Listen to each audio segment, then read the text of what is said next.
Hey guys, good morning and welcome. It's good to have you this Sunday morning on the Sunday Gathering. Welcome and good morning. Thank you so much for joining this morning. I've had already a good time with my cup of coffee watching you guys talk. Good morning all you guys. Good morning Puckwitchy, Flat Bob, Percurious, the Red Raven, it's good to see you. Alvin Marcus, Linda Connor, Marnie, 73. Good morning. Afternoon.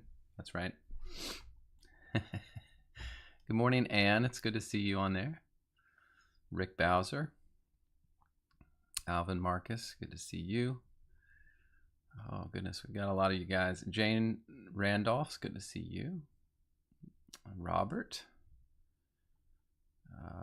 Rafa Seberg. Good morning. Christine Yu. Julia Thomas, all right. Cassidy Art, good morning to you.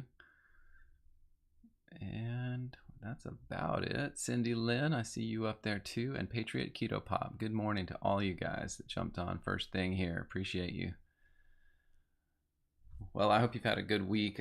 My week's been good. It's been nice, of course, during the holidays, having more of my family in the house and being able to enjoy that. Thanksgiving was good. Got to see other parts of the family we haven't seen in a while. I got to hold a baby. I always love doing that. And yeah, it was just a great week. I hope all you guys had a good week as well. We're able to do some of those things. Flat Bob, you're asking a question. Let me get that.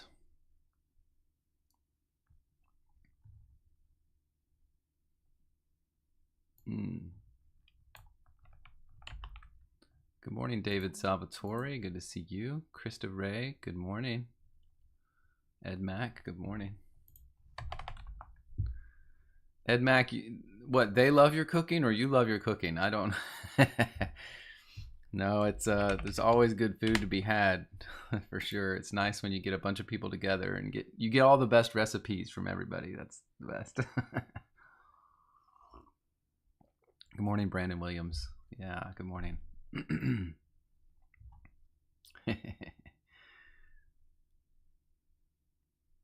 Linda Connor, let me see. You asked about your question. Let me see if I got your question.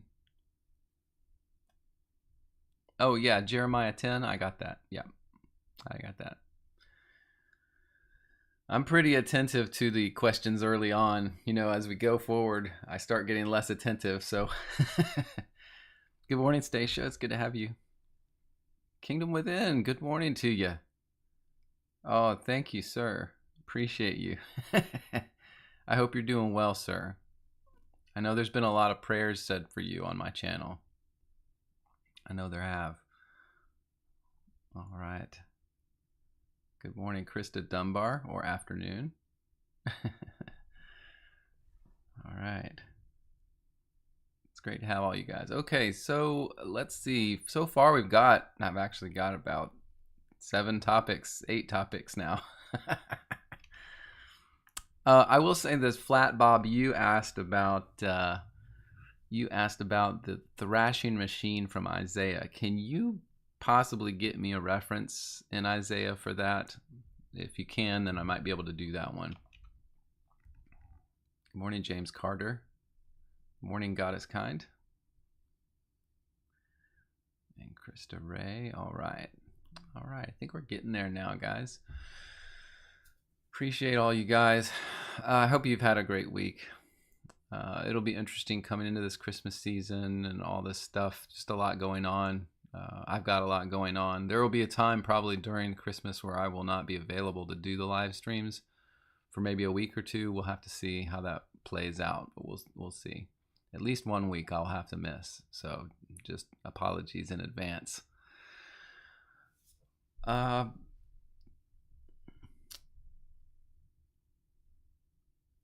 so Kingdom Within, you say your prayers have been answered. Oh, that's amazing. Thank you so much for telling us. Yeah, that is great news. And Flat Bob, I got your reference there. Thank you for that. Okay. Linda Connor, you're in trouble on Facebook. You can't post. Why not? I don't understand. Did Zuckerberg get feisty with you? I don't understand. I thought he got his butt whipping from Trump this week. He's supposed to be a good guy now, right?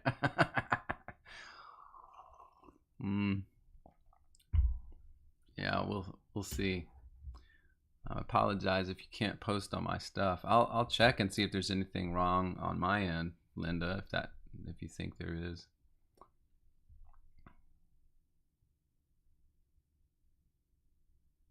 All right. Well, just to get started, we'll go ahead quickly this morning, I think. I'm not seeing many more topics pour in, so with what we've got, we have full load anyway. But just to give a few announcements to those of you who might be new, I'm Bible Scribe, and I have been doing this channel for about, 4 or 5 years, and we try to do this thing every Sunday, this live stream, and it gives us all a chance to connect, talk about things, and learn about things maybe that we can't other places. And I, of course, value supremely what you guys bring to the table. You guys suggest the topics in here, and so every Sunday we do this way, and I've been taking the topics down that people have been asking about in the chat, and then we're going to attack those one by one as we go through the live stream and do the best. I just do the best with my knowledge and understanding and my resources, and we talk through it, and you guys help. And so that's what this is. It's just a time to get together. If you're belligerent in the chat, or you're attacking people, that's not allowed. You will be removed from the chat if that's the case. But you are allowed to disagree. We can absolutely disagree, and that's part of this, really. So thank you for keeping the chat calm and cordial. So just so you're aware, I'll just mention on my screen, I'm going to show you my website, and it's bible-scribe.com. You can easily get there and see all the platforms I'm on where you can connect with me if you would like to. YouTube, Facebook, and on Facebook we actually have a prayer group as well if you're interested in joining for prayer and praises. That's been much of a blessing to all of us. Then I'm on Spotify, Rumble, Truth, X, and Telegram. I also have this Bible application that we're going to use today as we go through these Bible scriptures.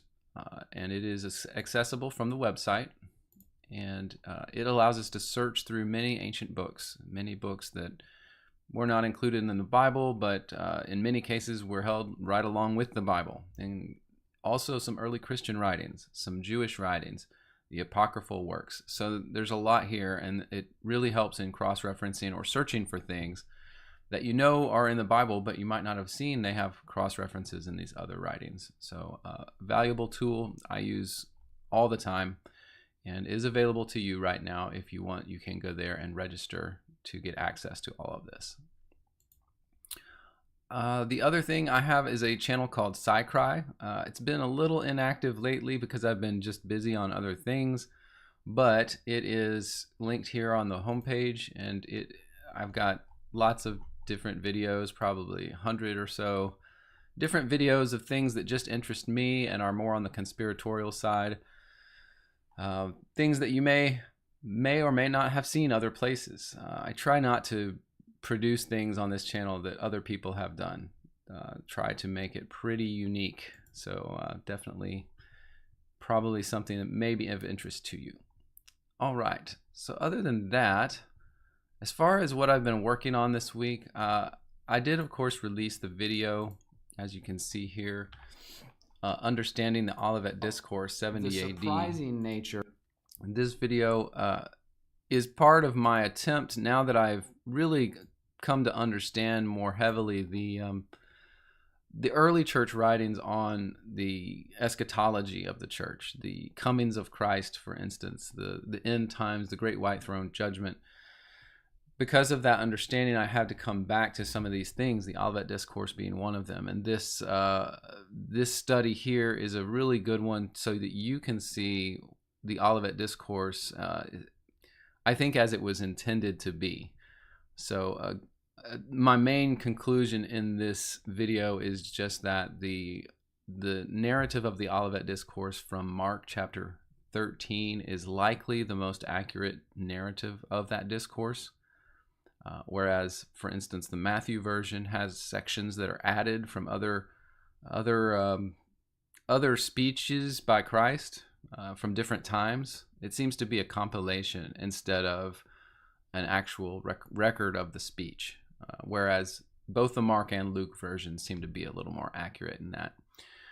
So that's what that was about, and I really enjoyed that, finding some of that detail out that most people don't see, I don't think, and I think it was good. So anyway, there's that I released this week. I also released, by the way, you probably saw it, I released this 7 Days of Earth History. Now the reason I did that is because I had originally done the live stream. The live stream where we went over that, we did it a few weeks ago on the Sunday for the live stream. I just went over that material for you guys, but I went ahead and edited it down into this one so that it was kind of more compact, and I actually made the other one private, so now this is the place to find that information if you're looking, or if anyone comes to the channel, that's where they'll find it. So anyway, if you were on those live streams, you probably already saw this, but just to be aware that that's there. All right.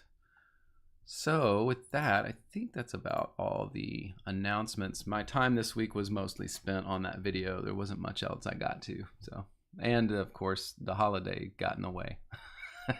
But it was a good thing.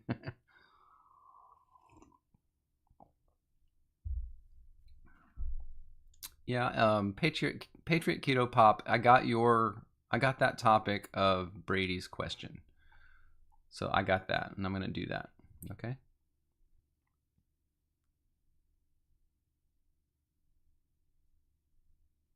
Okay, let's see here.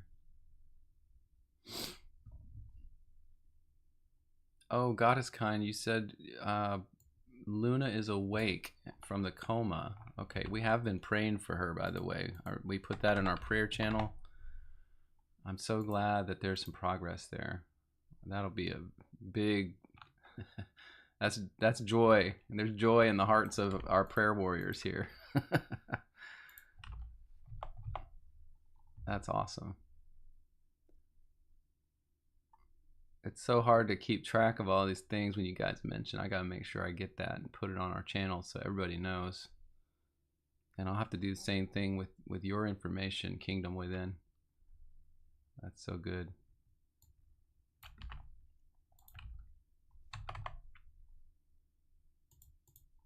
All right.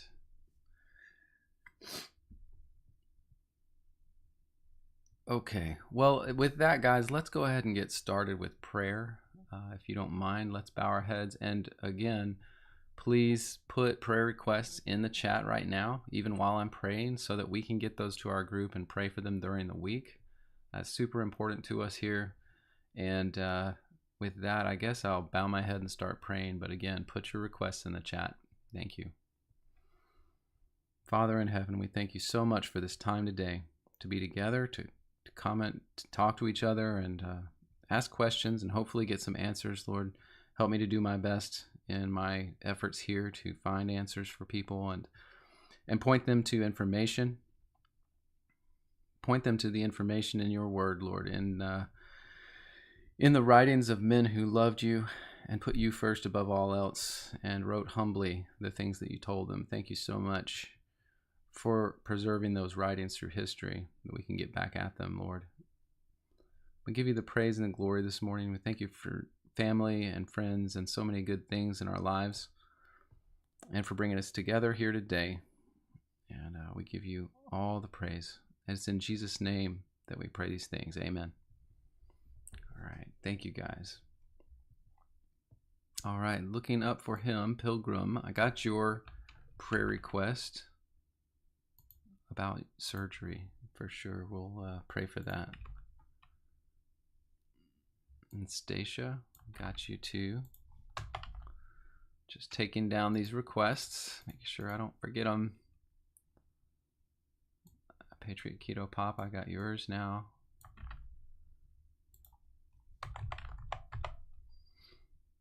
All right. Krista Ray, we got you. Okay.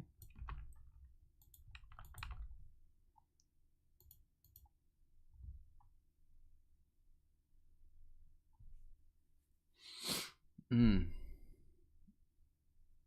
Yeah, stay strong, Krista. Stay strong. We will pray for you.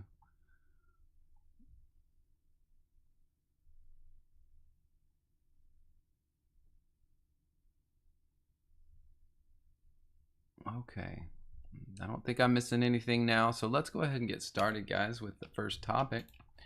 Let me go over here and put it on the board. So, Patriot Keto Pop, you asked, when I pray, I'm seeing prayers to two distinctly different people when I am talking to God and Jesus. Some people say they are the same person and that I am doing things wrong. So the question is really about the Father and the Son, and perhaps which one should we pray to, or is it okay to pray to both, or are they the same person? So I will answer that pretty briefly, Patriot Keto Pop. I have done extensive videos on my channel about the Trinity viewpoint, which is the viewpoint that would say that Christ and the Father are the same person. And they also say they're a different person, which is, of course, a paradox and doesn't make sense. And so I reject that notion that Christ and God the Father are the same person. And I believe that the scriptures actually do also support that idea, that they are different.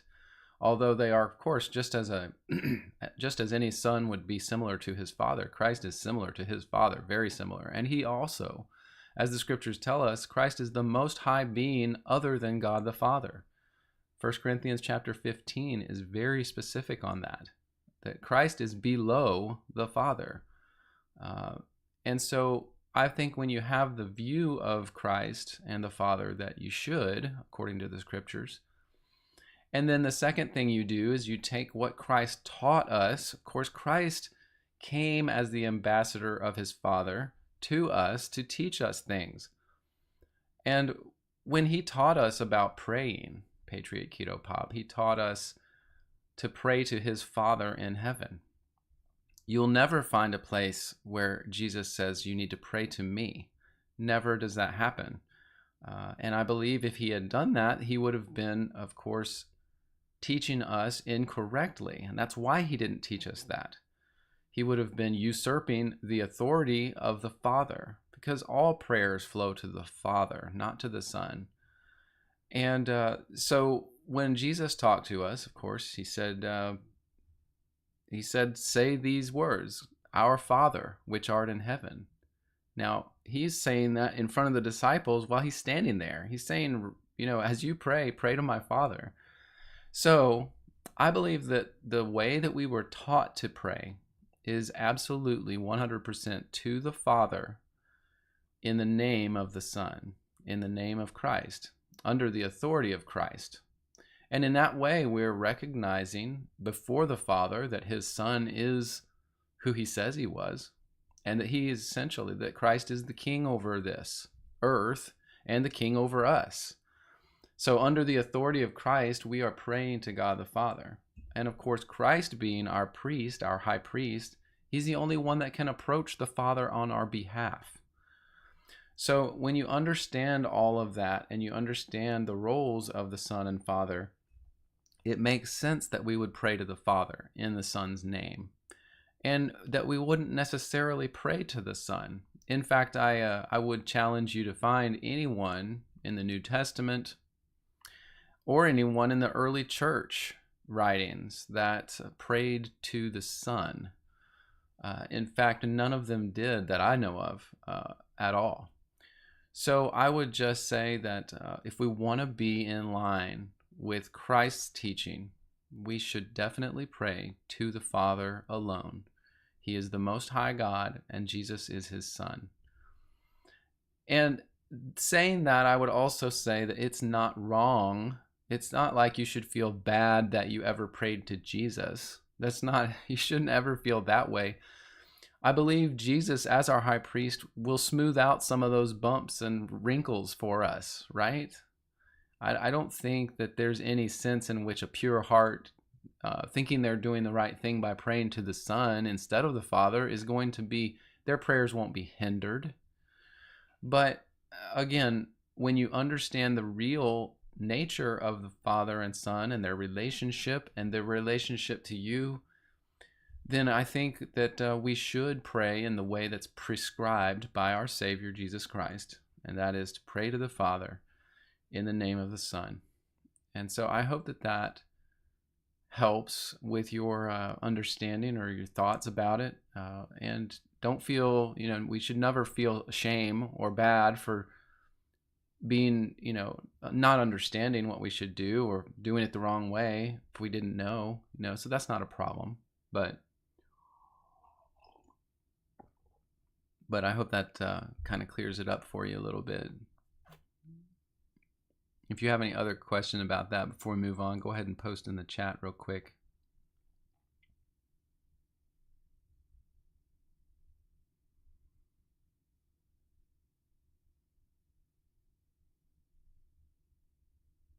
All right. XP Black Sheep, good morning to you. Raina Waddell, good morning. Life Station Express Linda, good morning. It's good to have you.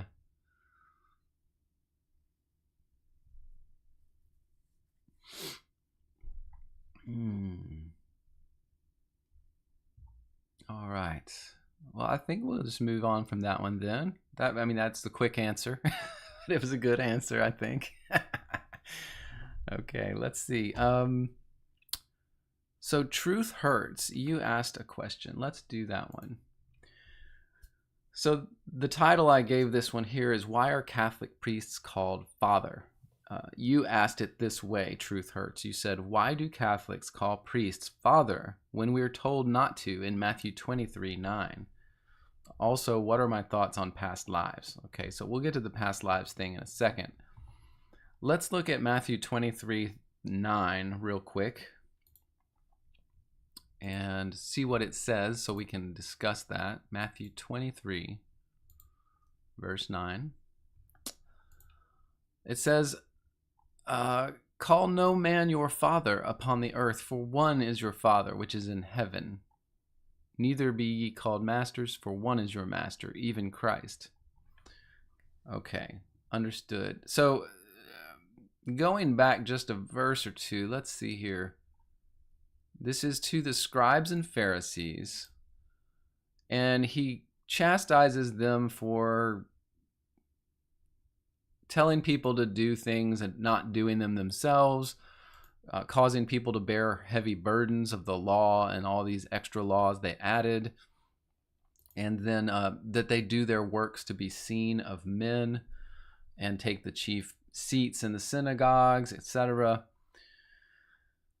And he says, and he's chastising them and calling them rabbis, okay, because they're the ones he's talking to. And he says, don't be called a rabbi, because one is your master, and that's Christ, and all are your brethren. So Jesus is, in this statement, he's compressing the power structure.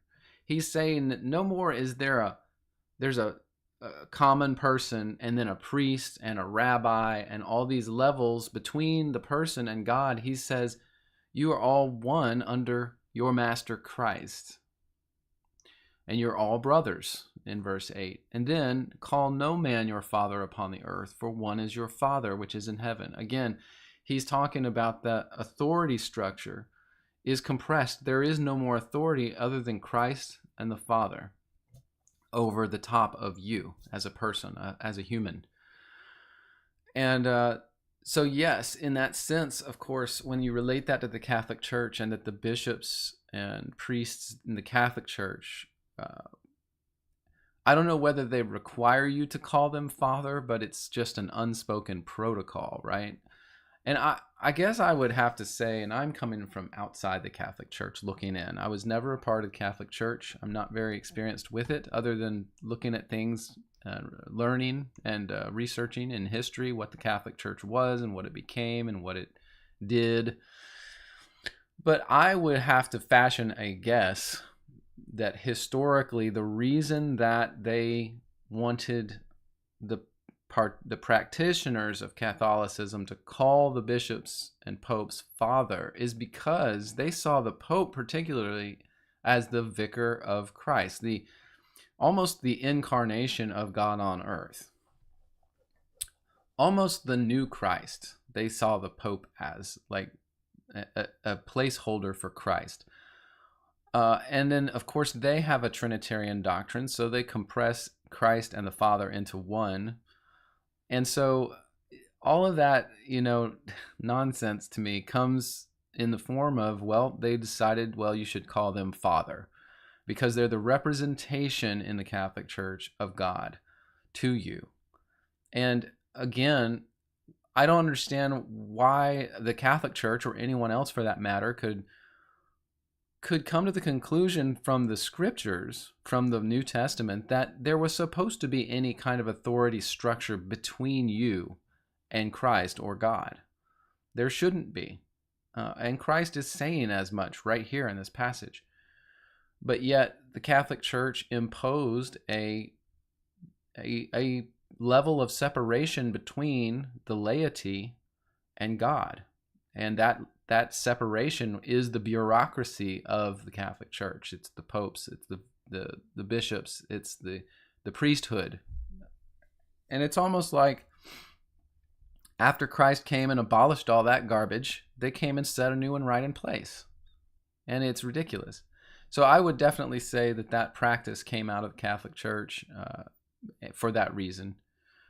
It's all about, in my opinion, it's all about control, and it's all about authority and power.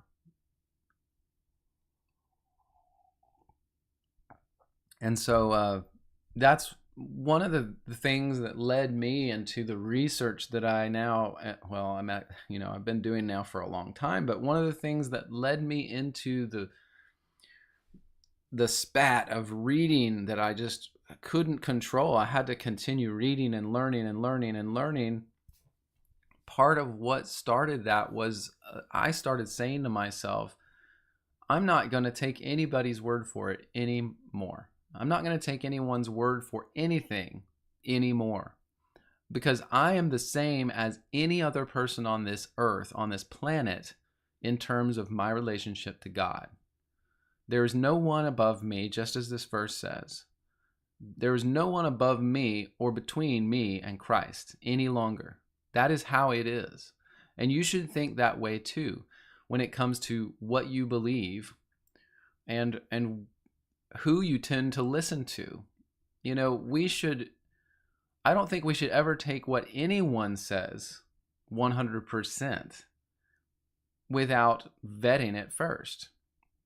And that includes me. I would never expect you guys to just accept what I say. I know a lot of you disagree with some things some opinions I hold or whatever, but that's fine.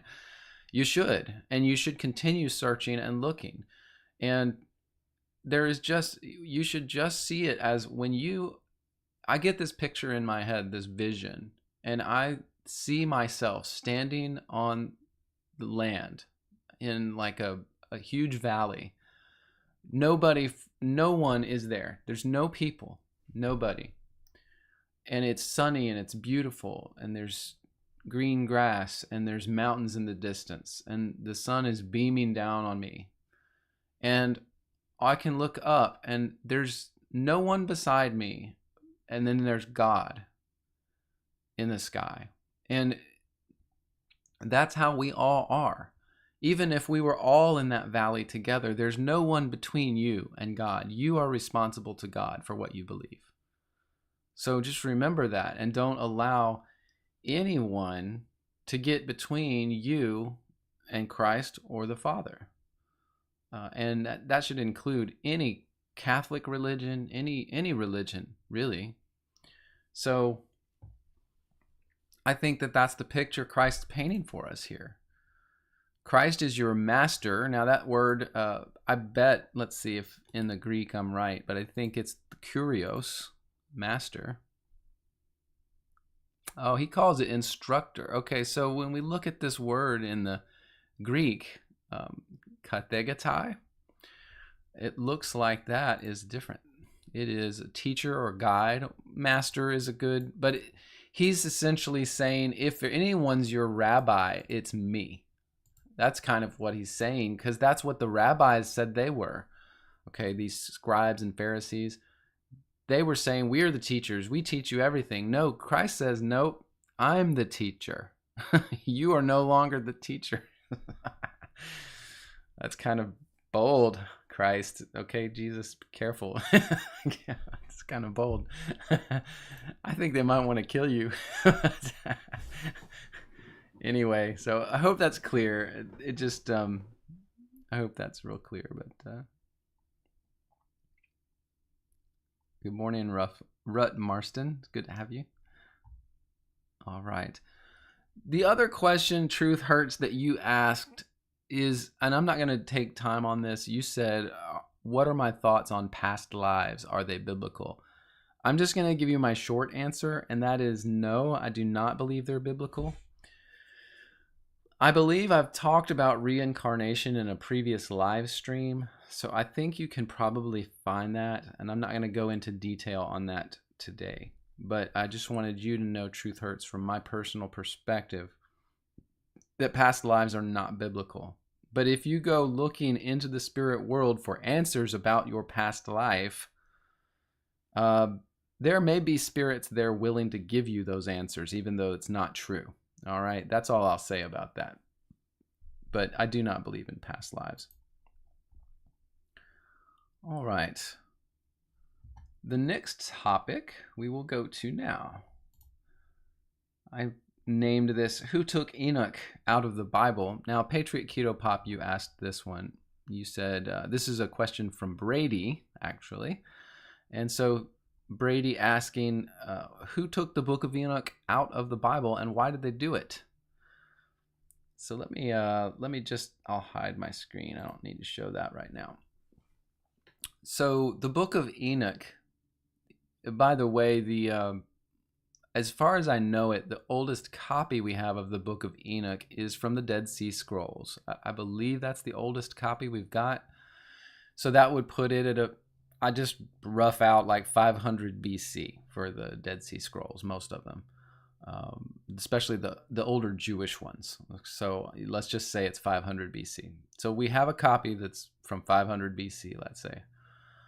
It's very old. So that puts it way before the New Testament, of course, and way before, that puts it back in the range of some of the prophets in the Old Testament of when it was probably, of course, a copy of a copy of a copy. So it was probably written, of course, at the time of Enoch. Because I actually do believe that the Book of Enoch was penned by Enoch. It may not have been perfectly preserved over the centuries. I mean, that's a long time. But whatever they had in the jars in the Qumran caves in the Dead Sea Scrolls that was the Book of Enoch was obviously a very important writing. It was kept with the scriptures. So the question is, why is that not in our Bibles? It's a good question. To me, its value and its importance to me mean they warrant an inclusion, I believe, in what we call our sacred writings as Christians. Okay, now that means to me that I want a copy of that thing and I want it right on the shelf right next to my Bible. Okay. And I could say that about a few different writings. There's actually a lot of different writings that I would do that with. Okay. Now, the Bible, as we know it, of course, is a constructed list of books. We have to admit that. Now, again, it's very well constructed. It's a good list of books. Obviously, the books that are in our Bible they're all very valuable, powerful. They all are consistent. And so the books that are included, we should never feel like, well, that inclusion is a bad thing. No, it's a good thing that we have the Bible. And that the books that are in the Bible they're authoritative, they are studied, well researched, they are agreed upon, that they are accurate for reading and learning, all of that. So when we're saying like we're saying now, we're asking, why isn't a book included in this corpus of literature?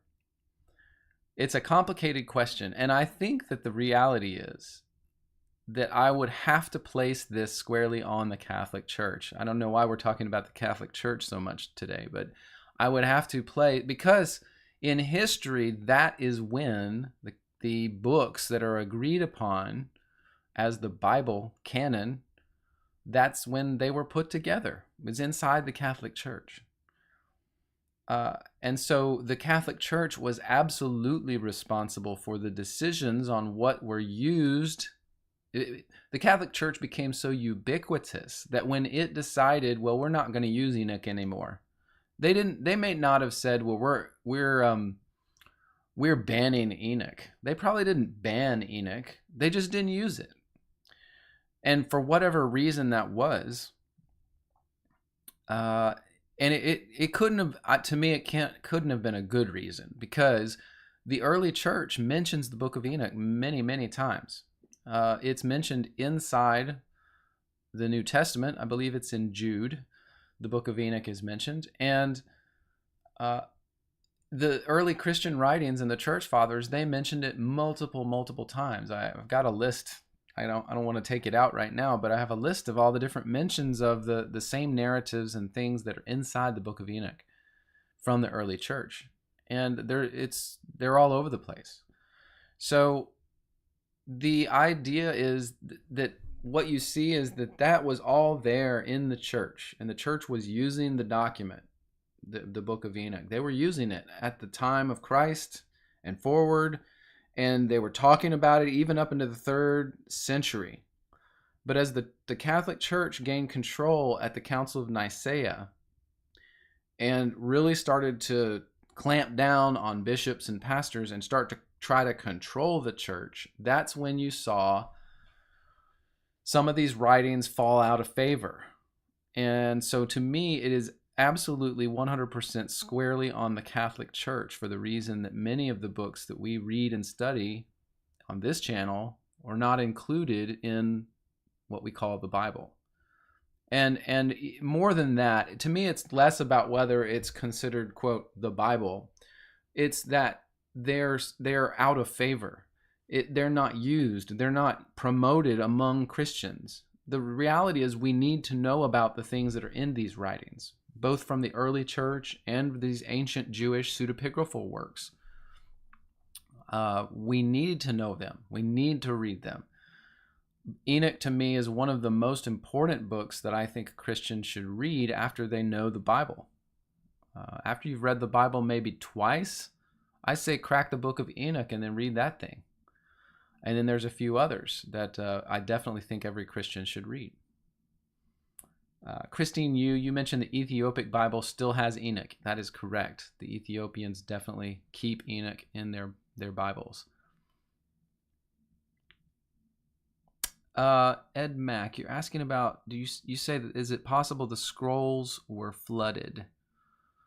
The scrolls were flooded. I don't know if I fully understand that. Which scrolls? The Dead Sea Scrolls? I don't know for sure what you mean there.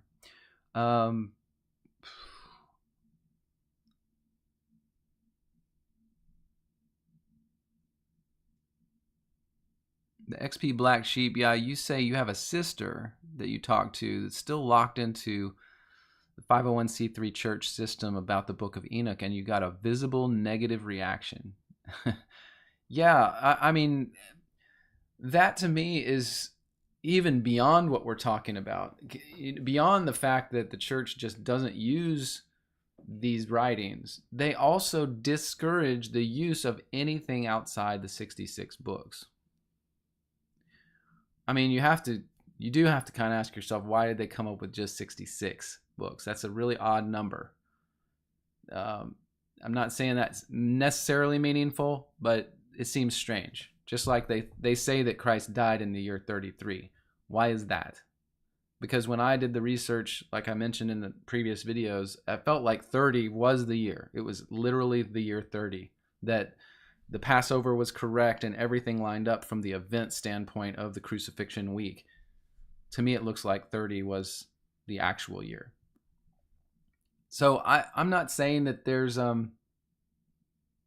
may be some plan to this, but what I was saying was that it seems like churches they teach you to be so, like your sister XP Black Sheep, reactive to anything outside the Bible.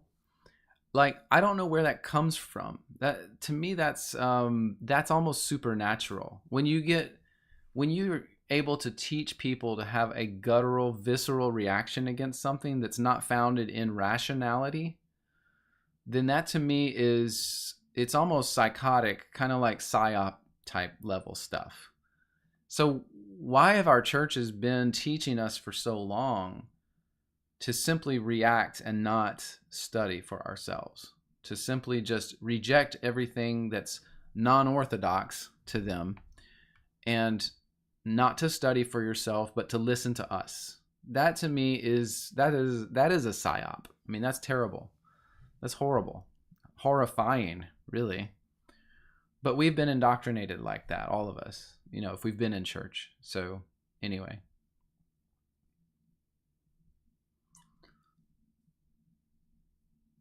Krista Ray, you can say because they want your money. Could be. Christine, you said you think that the Dead Sea Scrolls has several Enoch scrolls, none complete, if you recall. That may be true. Let me see if I can get any clarity on that real quick. Did I put this one up here? I'm not sure. Okay. I'll show this. I mean, I think you're somewhat right. It may be that there's not a full book of the Book of Enoch and the Dead Sea Scrolls. On my website, by the way, I do have a link here in the topics for research. I have the Dead Sea Scrolls here linked. Some of these I actually have in the Bible Scribe app as well, so you can look through them. But anyway, I think I have more here right now. The Book of Enoch here, and it's probably fragmented. Yeah, so here are some of the fragments that contain parts of the Book of Enoch. So I guess when I said there was a copy of Enoch in the Dead Sea Scrolls, I shouldn't have said I should have said not a full copy. Unless there is more that I don't know about. But I know that these fragments match what we've got in the Book of Enoch, probably from the Ethiopic. I believe that's the main source of the full text, is the Ethiopic. I want to say it's the Ge'ez translation. It's the Ethiopic language. So anyway, yeah, you're probably right there. You're probably right. 4Q227, that's just a little fragment about the Watchers. And I don't think that's even part of the Book of Enoch. But anyway, yeah, you're probably right. It's probably fragmented. In the Dead Sea Scrolls. I would have to look further, and I don't have by the way, I don't have all the documents listed here. This is just part of my catalog. So yeah, take some time to look. I don't want to do that today. All right. Morning, John Jones. All right. Alvin Marcus, yes, the Copper Scroll is interesting. Absolutely. All right. Okay, let's move to the next topic, I think. I think we're there. Let's do it. Okay, so let's do this title.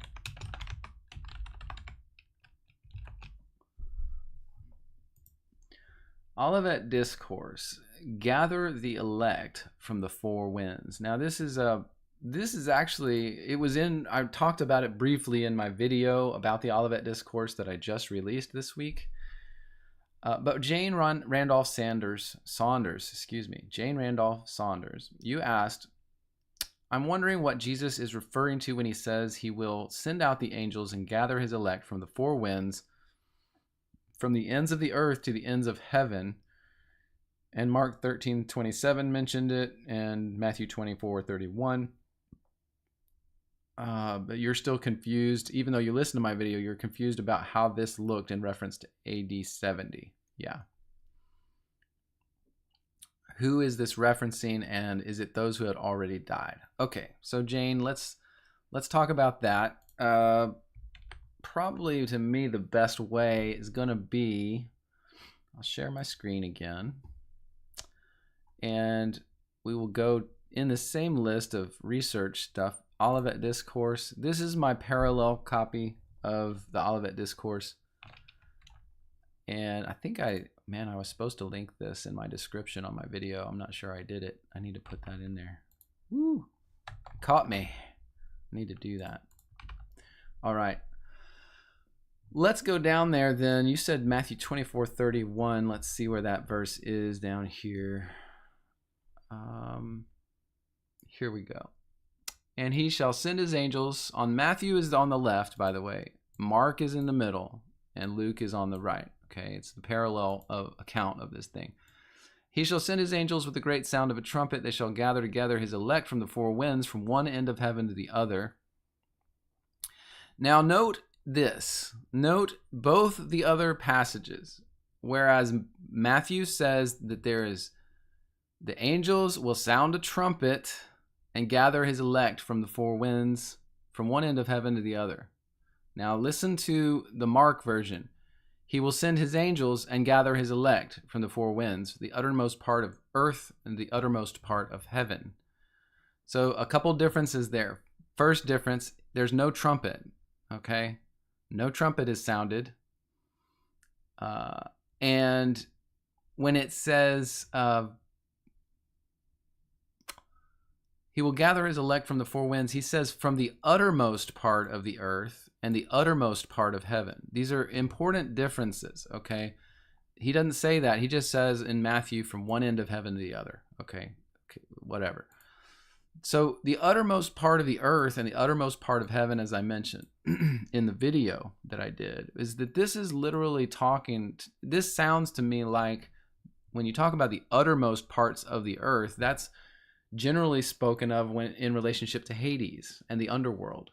Those are the most remote parts of earth. Like you can't get there. And then the uttermost parts of heaven.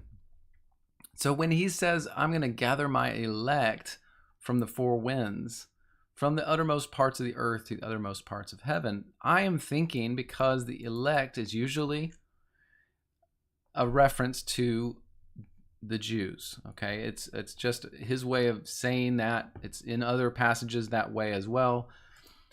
The elect being gathered, because this is, if it's talking about that at the time of his coming in 70 AD, he would actually gather the Jews from all these places, including heaven and hell, okay? I had said before, now this is, I'll be in 100% admit that in the video I did this week and in my research up to this point, this is not an easy little section to grapple with, okay? It's not completely easy. But in reference to the 70 AD event, Mark says here, they will see the Son of Man coming in the clouds. The they in Mark seems to refer back to the previous verse, which is the stars in heaven, the powers in heaven. So it says that the sun would be darkened and the moon would not give light. Well, that all happened in 70 AD. And if the stars fell, meaning there were angels involved in this, it was spiritual, the powers in heaven are shaken. Well, that's not necessarily something we see physically, but the powers and the stars will see the Son of Man coming in the clouds with power and glory. Now, we saw a lot of interesting things on earth in 70 AD with storms and eclipses and moon not shining, sun not shining, signs in the stars, all this stuff. We didn't see a man, Jesus, standing up on a cloud somewhere, right? But in the Mark passage, it almost sounds like it's the powers of heaven that see him coming essentially against Jerusalem, right? Against wicked Israel.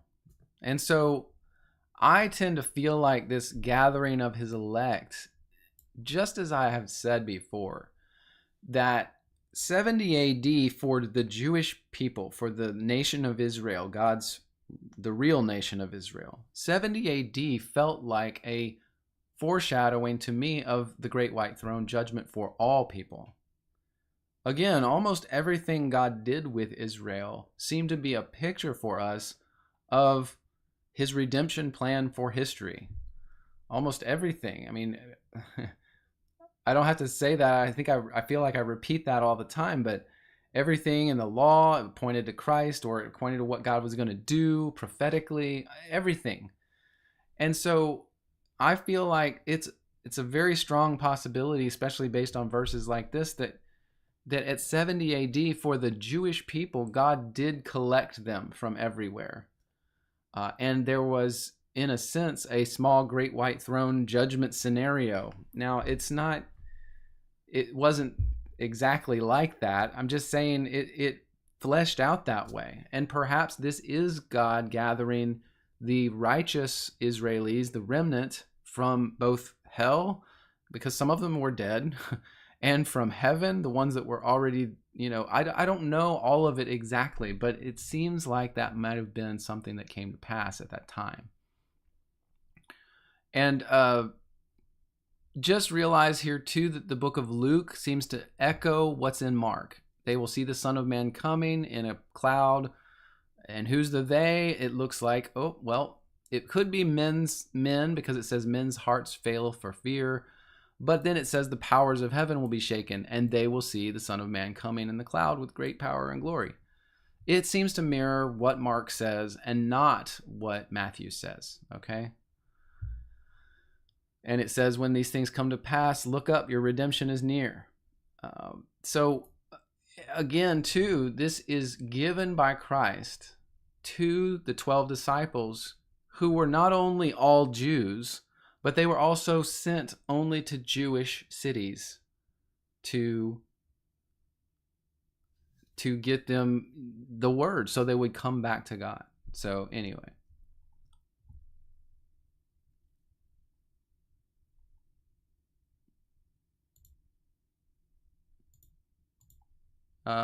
So is John Jones causing any problems here? Is that what is happening? Who's causing problems? Question reality. Is it question reality? What are you doing, man?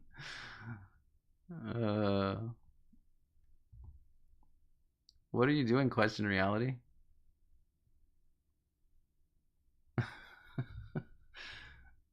Are you Lucifer? Lucifer came to my channel today.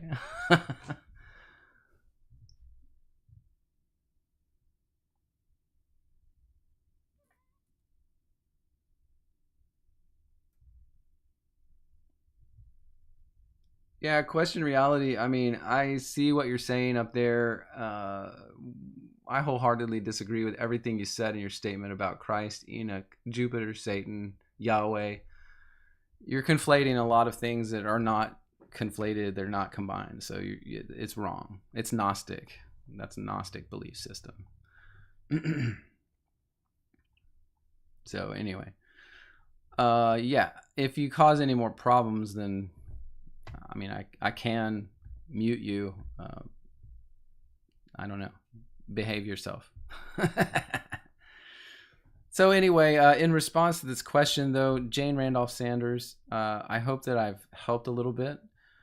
I tend to see this gathering of the elect from both the uttermost parts of earth and heaven as something that must have happened during this time period, 70 AD. Nothing we would have seen.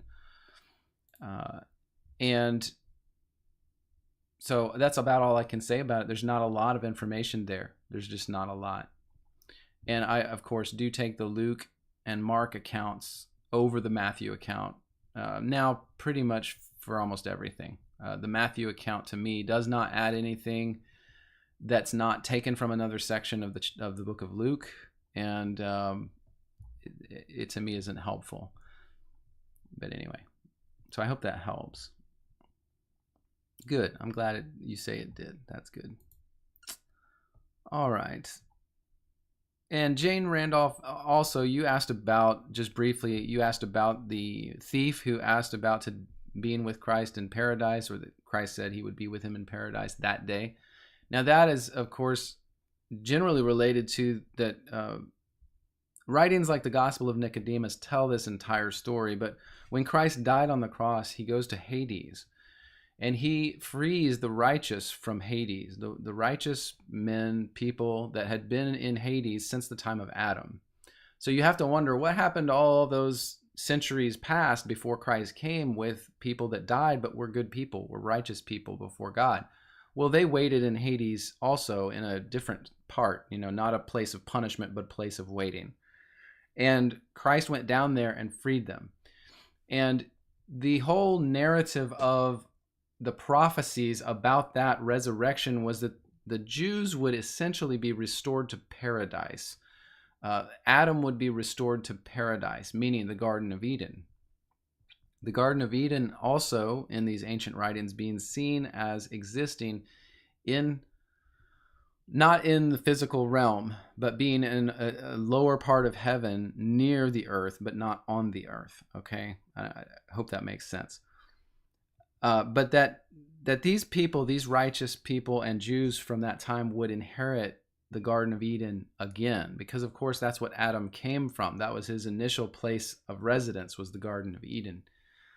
And so when Christ literally says with his mouth to this thief, today you will be with me in paradise, he's telling him, you are going to go with us when we go to the garden, and I take the righteous out and restore them to the garden. You're going with us.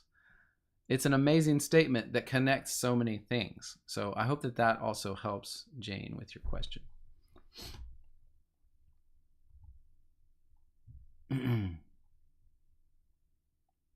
All right.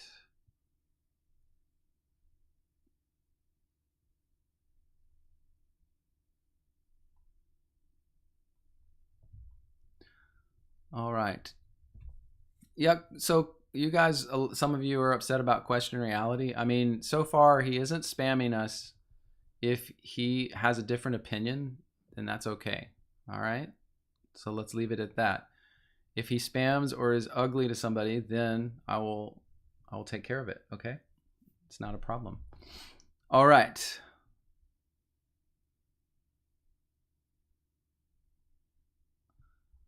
Let's go on to the next question then. And that is from Rafa Sieber. You asked about Armageddon or Armageddon, and when would this happen?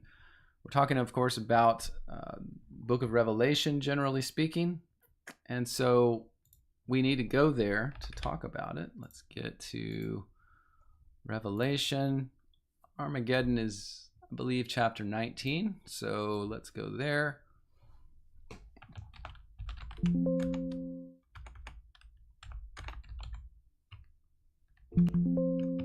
Oh, where is it?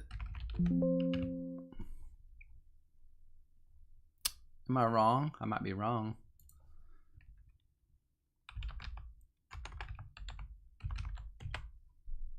I was wrong. It's 16. It's chapter 16. All right. So let's see.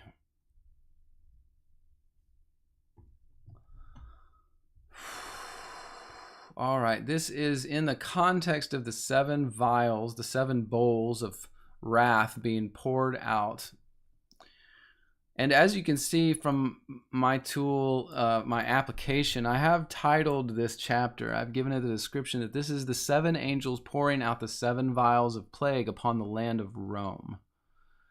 It's about to go into specific detail in chapter 17 and chapter 18 about who Mystery Babylon is. And everything, absolutely every single point that is made matches Rome 100%. And not everything matches Israel or Jerusalem at all. So when we have that in mind, I do personally see this as connected to the battles against the nations, okay? So let's read. The fifth angel pours out his vial against the seat of the beast, and his kingdom was full of darkness. They gnawed their tongues for pain and blasphemed the God of heaven because their pains and sores, and repented not of their deeds. The sixth angel pours out his vial on the river Euphrates. The water is dried up. The way of the kings of the east might be prepared. Now, this is a prophecy, by the way, if you don't understand, I need to cross-reference this. These prophecies, the sores, the darkness, the way of the east being prepared for the kings to come against the nation, this is all stuff that was in the Sibylline oracles, all of it. And the Sibylline oracles predates this writing. Okay, do you get it? So there were already prophecies of these things happening against Rome before this writing, the Book of Revelation, was ever written. And the Book of Revelation matches them perfectly. Okay, so drying up the river Euphrates and the kings of the east coming against Babylon or Rome. In fact, some of those ancient prophecies, by the way, the oracles, they say Italy. Okay, that is part of those prophecies. It's the same. Verse 13, I saw three unclean spirits like frogs come of the mouth of the dragon and out of the mouth of the beast and the mouth of the false prophet. Well, let's just think about this for a second.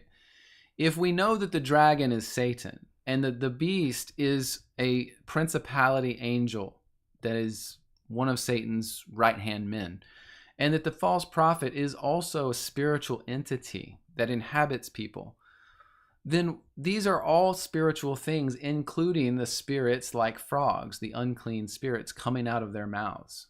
Okay? It says in verse 14, they are the spirits of devils working miracles, which go forth unto the kings of the earth and the whole world to gather them together to battle on the great day of the Lord Almighty.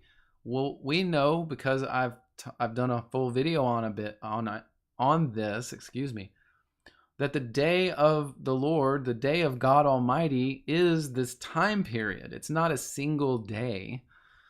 And so it makes sense. All of these prophecies could not possibly occur in one day. This is the time period of the vengeance of God upon the nations, okay?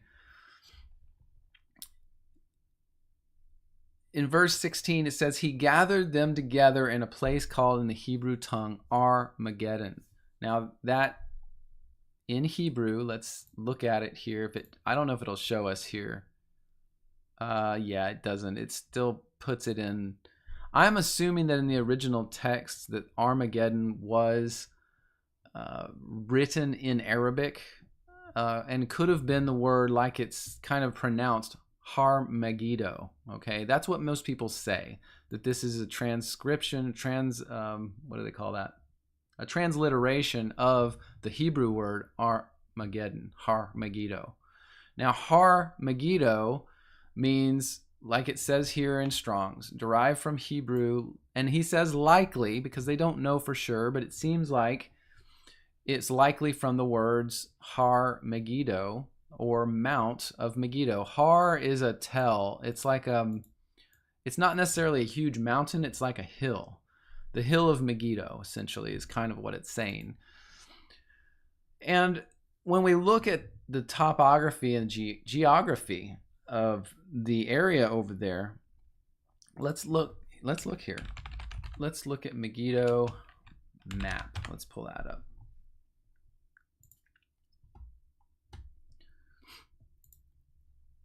Okay, so you see Megiddo on this map. I hope you can see that pretty good.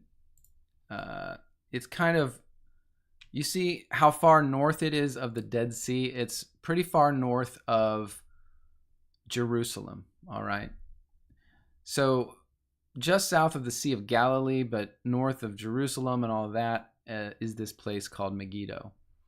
Now, we can only assume that we understand, okay, this is the other thing I want to say. We can only assume that we fully understand that this is what is mentioned, that this is the specific geographical location being talked about.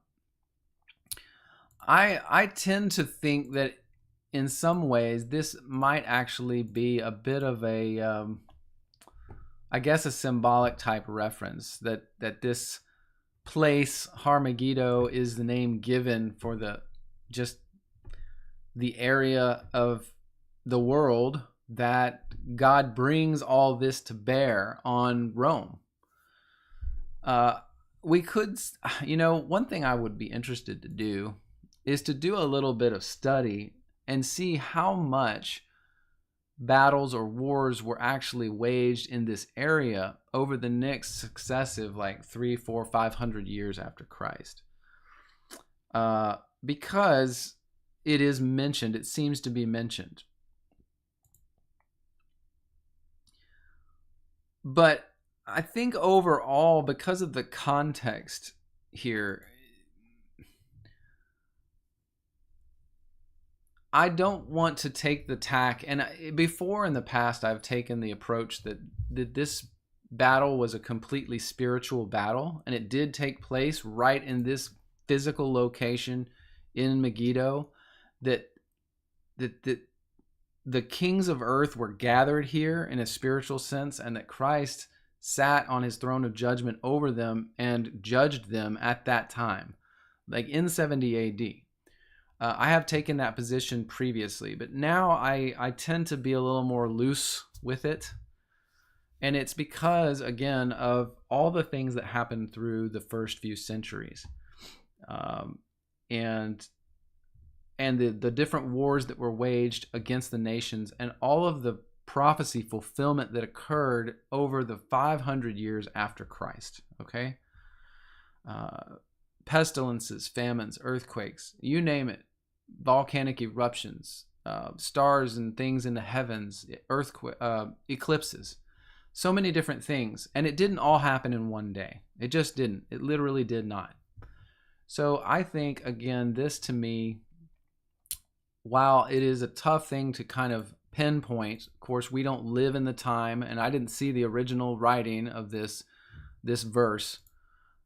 It's tough to know whether this physical geographic location of Megiddo was involved, or if it was something broader, and that this is simply a name given to the area of the world in which God wages war against the nations. It's just very difficult to tell. So I know that that's not a great answer, but I hope it helps you think more clearly about it, maybe get there. But yes, in response to your question, Rafa, I do believe it's historical now. It's in our past.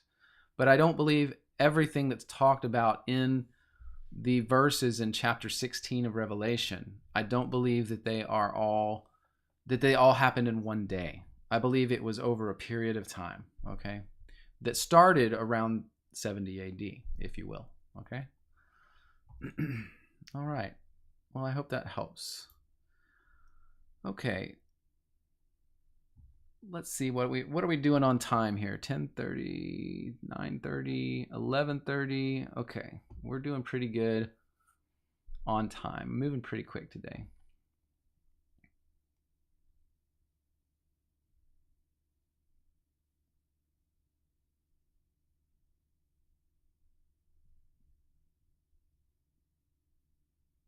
All right. The next topic I have is Linda Connor. You asked about Jeremiah 10. So let's talk about Jeremiah 10 briefly here. And if you had a specific question that will help, Linda Connor, or if you just want me to kind of look at it and give you my take on it, I can try to do that. So let's go to Jeremiah chapter 10. Hear the word which the Lord speaks to you, house of Israel. Oh, I got to put it on the screen for you guys. Okay. Thus says the Lord, learn not the way of the heathen. Be not dismayed at the signs of the heathen. The heathen are dismayed at them. The customs of the people are vain. One cuts a tree out of the forest. In the hands of the workman with the axe, they deck it with silver and gold. Oh, now I know what you want me to talk about. They fasten it with nails and hammers, that it move not. They are upright as the palm tree, but speak not. They must needs be born, but they cannot go, because they cannot go. Be not afraid of them, for they cannot do evil. Neither also is it in them to do good, for as much as there is none like unto thee, O Lord. Thou art great, and thy name is great in might. All right. I think that is mainly what you are asking about, Linda Connor, is the first few verses where it talks about trees decked with silver and gold. And I would imagine, yeah, Christine, you, like you're saying, it's about the Christmas tree. At least that's what people think, right? But I would challenge you on this if you feel that way. If you feel that these verses are about a Christmas tree or relate somehow to that.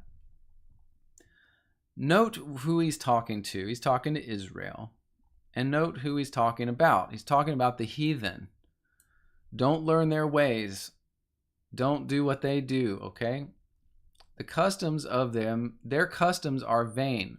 What are their customs? He says, one cuts a tree out of the forest, the work of the hands of the workman with the axe. They deck it with silver and gold. Now this probably, I don't know for sure, but I think this is like,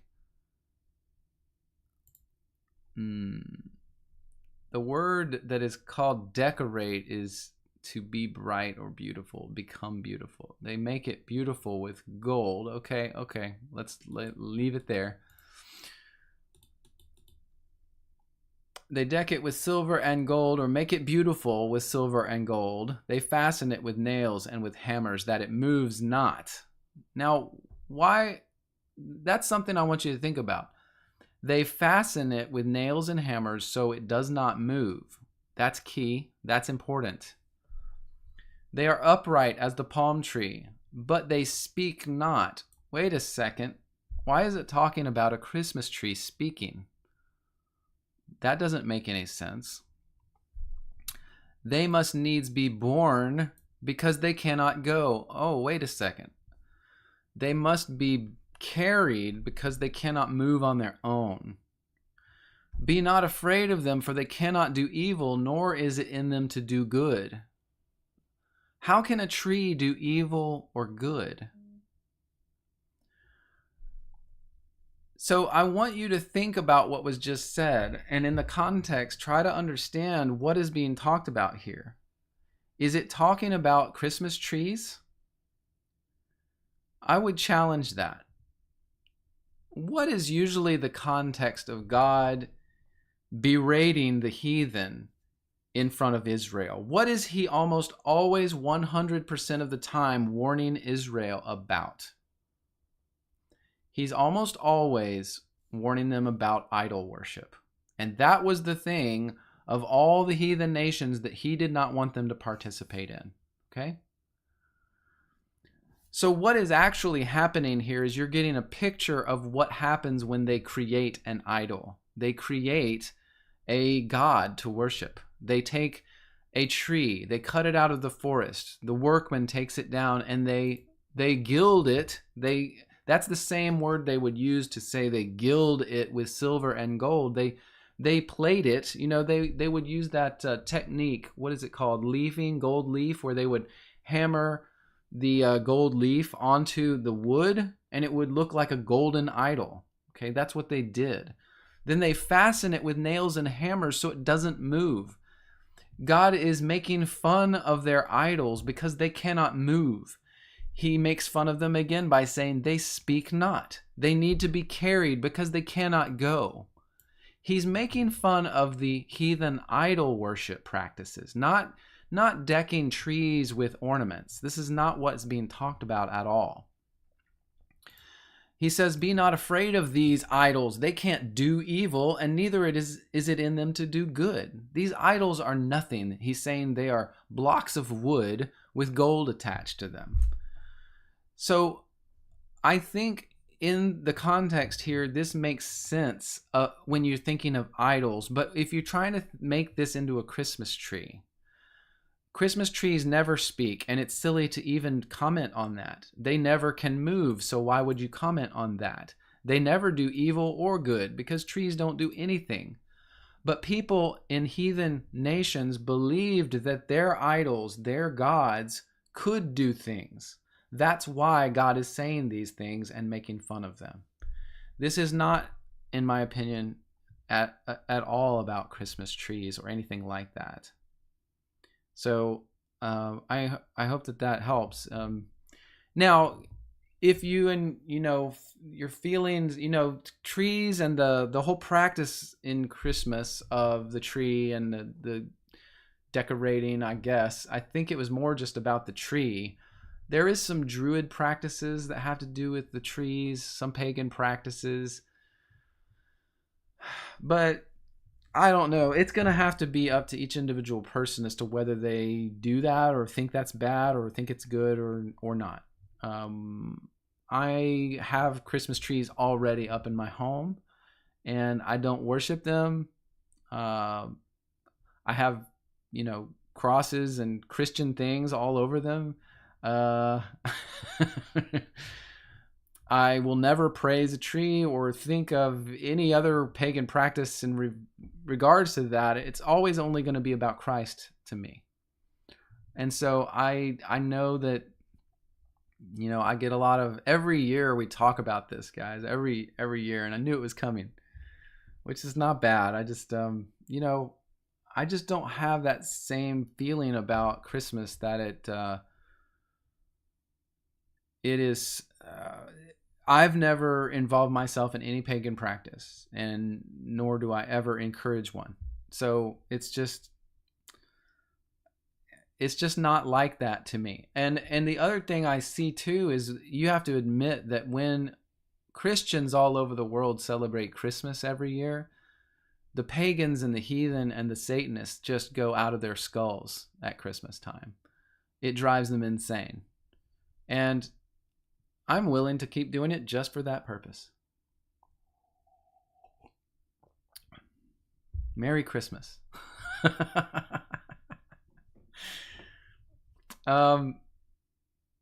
Yeah, I claim it for God.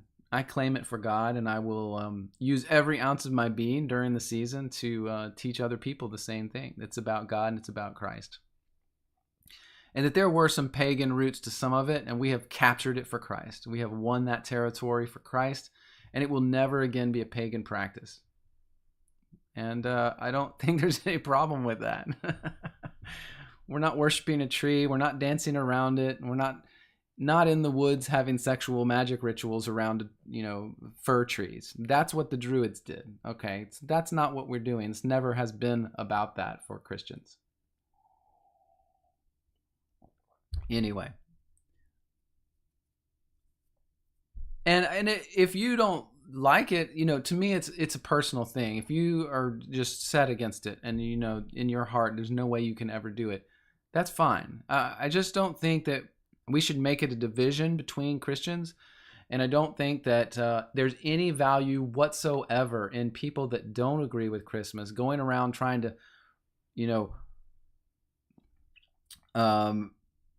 fix everybody else by telling them how evil they are by having a Christmas tree. Okay, I don't think there's any good to that. So I don't know. That's just me. Ed Mack, yeah, you said you cook really well, so I bet you do eat royally on Christmas. I'll just say this: if you do anything at Christmas time, just make it about Christ and don't bother other people. Just make it about Christ and God. Anyway.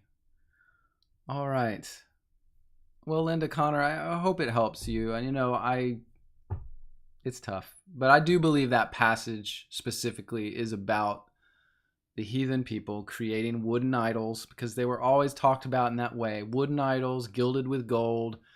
And then they don't talk, they don't speak, they don't move. God says they can't do anything, and you still worship them, you evil people. That's what this is all about. So, all right. Let me see. Have we got anything else? Yes, one thing. Let's just do it this way. This is for Flat Bob. This is the last one we've got. Isaiah 41, 15, and 16. So let's jump in there real quick. Isaiah 41, 15. Here we go. 16. Just to read these verses, he says, Isaiah says, behold, I will make thee a new sharp threshing instrument having teeth. Thou shalt thresh the mountains, beat them small, make the hills as chaff. Thou shalt fan them, and the wind shall carry them away, and the whirlwind shall scatter them. And thou shalt rejoice in the Lord, and shalt glory in the Holy One of Israel. I don't know that I've read this recently and really paid much attention to it. Let me see here. Let's look at this context just a little bit. Keep silence, O islands. I, the Lord, who has wrought it and done it, calling the generations from the beginning. I'm the Lord, Yahweh, the first and last. The isles saw it and feared. They saw what? They saw judgment, apparently. Okay. Behold, Israel art my servant. Jacob, whom I have chosen, the seed of Abraham, my friend. Thou, whom I have taken from the ends of the earth and called thee from the chief men thereof. Okay, that to me, chief men, sounds like the principalities of the nations to me. So I'm wondering if this is Israel and Jacob. He's saying, I've taken you from the ends of the earth, collected you again. Okay, a lot of the prophecies in Isaiah are about the return of the people of Israel to the region of Jerusalem, okay, to the land, the promised land. Fear thou not, I'm with thee, be not dismayed, I am thy God, I will strengthen you, etc. I will uphold you with the right hand of my righteousness. Behold, all they that were incensed against you will be ashamed and confounded, as they were nothing. They that strive with thee will perish. Yes, the nations that set themselves against Israel would be judged, and God would have vengeance on them. So this is all making sense right now. For I, the Lord thy God, will hold thy right hand. Fear not, I will help you. Fear not, thou worm Jacob, and you men of Israel. I will help you, says the Lord. Behold, I will make you a new sharp threshing instrument. Okay, so he is talking about Israel in this case. He's going to make Israel a sharp threshing instrument. You will thresh the mountains, beat them, make the hills as chaff. You will fan them, and the wind will carry them away. The whirlwind shall scatter them. Thou shalt rejoice in the Lord, glory in the Holy One of Israel. When the poor and needy seek water, and there is none, their tongue fails for thirst, I will hear them. The God of Israel will not forsake them. Yes, and your question, Flat Bob, okay. He mentions the poor and needy getting water, open rivers and high places and fountains in the midst of the valleys. Wilderness will be a pool of water.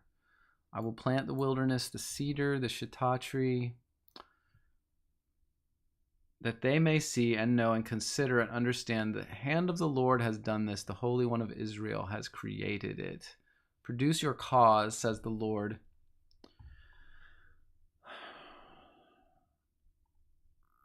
Let them bring forth. Show us what will happen.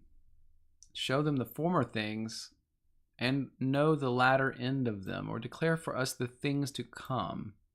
Show the things to come hereafter, that we may know that ye are gods. Yea, do good or do evil, that we may be dismayed, and behold it together. Behold, ye are nothing, your work of naught. An abomination is he that chooses you. Yeah, see, talking again, he's talking to the gods. He's talking to the principalities of these nations, essentially, saying that their work will come of nothing in the end. I have raised up one from the north. He will come. The rising of the sun shall he call upon my name. He shall come upon princes as upon mortar, and the potter treads clay. This is Christ defeating the nations, okay? Who has declared from the beginning. Yeah, question reality, war comes first. But the war is the war against the nations, and Christ already waged it. He may be finishing it up in some sense in the present, but most of it was completed before the Sabbath period, which is the last maybe 1,000 years here. So this is stuff that has happened now. But the part that Flat Bob you mentioned, where it says, verse 15 and 16, I will make you a sharp threshing instrument. You will thresh the mountains and beat them, make the hills as chaff. It's tough because we want to take it very, very literally, but I tend to wonder if this is more talking again about the war of God against the nations, because you do remember that it mentions many times the righteous of Israel sitting on thrones to judge, okay, and along with the saints in the time period of Christ, okay, sitting on thrones to judge the nations. And I wonder if this is, instead of something very literal, meaning that they're literally like Israel is going to become some kind of army that destroys mountains and makes them as chaff, and then the wind blows them away. I tend to think instead that he's making a kind of allegorical parallelism, symbolic reference type thing to the defeat of the nations being these mountains that are made low.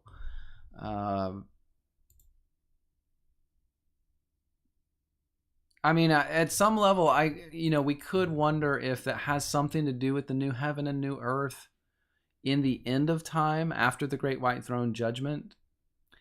I guess it's possible, but it's a very difficult reference to make clear. Okay, for me, it's not very clear that that's true. In this context, it seems to be all about the nation principalities and them being judged and God waging war against them, and in some sense, using Israel to do it. That's just what it seems to be talking about in this passage.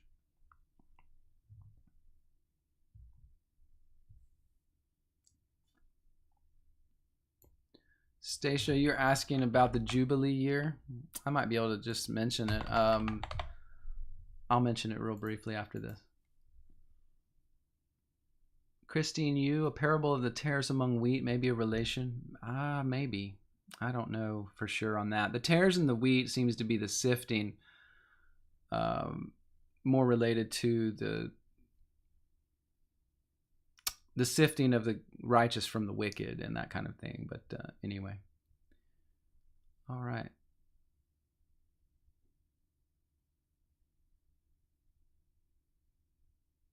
All right.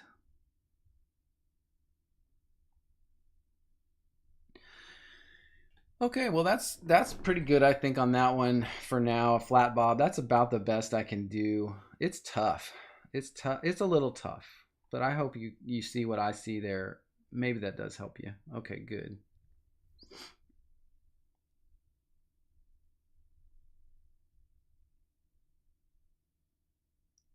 Well, the stream you ask about, how can I believe that when the angel said, let me put your comment front and center so we can really look at it together, the stream.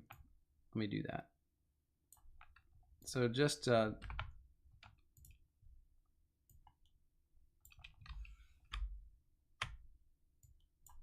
right. So let me share that.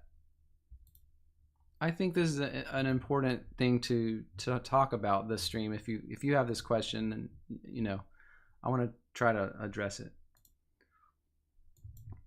So if Jesus already came back, this is what you say. It must have been a physical return, but you believe, meaning me, you saying, I believe it was a spiritual one.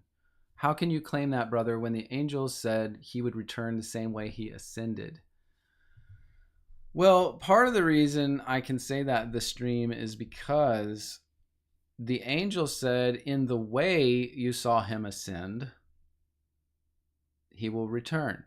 And the way in which he ascended was not in the physical way. It was on a cloud. And in fact, I found other writings in the early Christian church that say that is exactly what the angel intended when he said that. He said it was about him being in the clouds. So when for instance, the Olivet Discourse says the powers of heaven would see him in the clouds with power and glory. Well, that makes sense. If that's when, if that's what the angel was talking about that time, then yes, it was exactly a match. Okay, so, and by the way, the stream, you say in an assumptive at the beginning, you say if Jesus already came back. I personally don't use that phrase anymore. I don't say that anymore. I don't say Jesus already came back. Okay. Now, Jesus has been here the whole time. Let's put it that way. He's been here since he came in flesh. He has been here.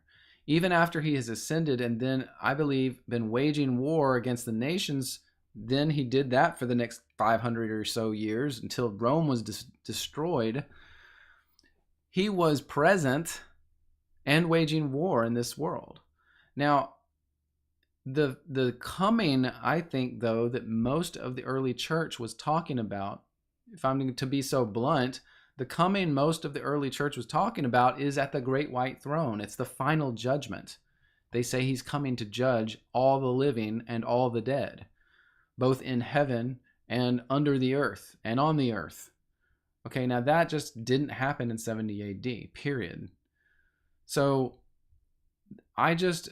in fact, by the way, the stream, I took my videos that say Jesus came back in 70 AD, I took them down because I don't want to talk about it like that anymore. Although I do believe he was present in 70 AD and fulfilled, for instance, the Olivet Discourse, which we read today. So I hope that clears that up for you, the stream. Does that answer your question?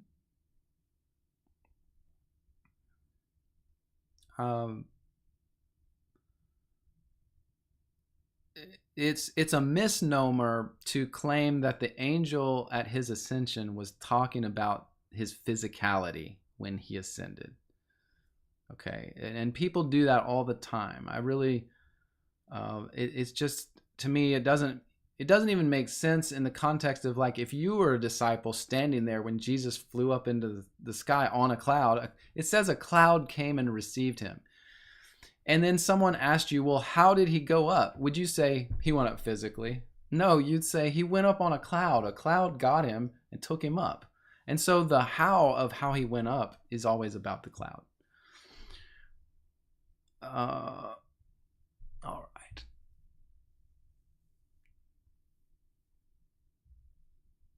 All right. Question reality. I just want to say, like, I let you stay on the chat, and I just want to say, like, some of your comments, it's almost like you're not even a serious person. Like, I just wish that, if you're serious about being here, that you would have serious comments, helpful comments. None of them so far have been very, very helpful. Okay. So I will say, though, that if I see that again, maybe next week, I may just knock you off. Okay. So no worries, though. No worries. I can take it if you can. Well, guys, thank you so much for the time today. I hope you guys have enjoyed it. We've gone through a lot. We always do. I just enjoy the time with you guys. I hope it helps you in your studies and your thinking about things. Some of the things, even the thing we talked about. Thank you, Linda Connor, for the discussion on the Jeremiah 10 passage. I think that's important for people to see and to hear that stuff. So tis the season. All right. Well, appreciate all you guys, and have a great week. Stay safe, and God bless each and every one of you. Thank you.